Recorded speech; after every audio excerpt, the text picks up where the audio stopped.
Okay, so for some reason the camera stopped running, so we've got success. Okay, so what we need to do now is we just turn the ignition off. Okay, and if I go here now and turn the ignition on, it should have accepted our key. Okay, now as you can see, it's accepted the key, but the red light is still on. Okay, now that means that the instrument cluster is not matched to the ECU. Okay, so what we're going to do next is we are going to match it to the ECU. So I'm going to go escape. Okay, and then you go down here, Emo Learning. Click on Emo Learning. Okay, and I want immobilizer CAN. Okay, I want to do parameter reset. Click on that.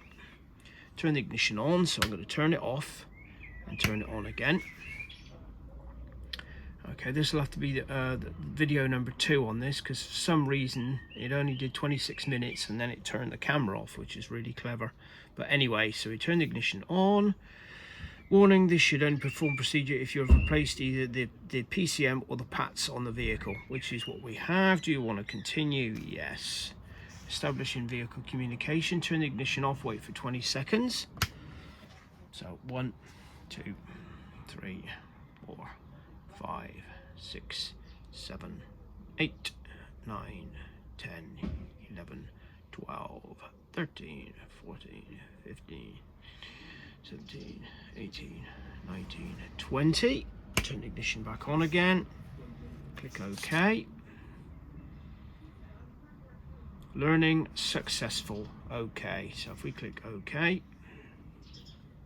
Right, done. So if I turn the ignition off now and then turn it back on again, it should accept the key. There we go. Perfect. So that means now that we have reprogrammed a faulty cluster, we have added a key, and we have matched it to the ECU.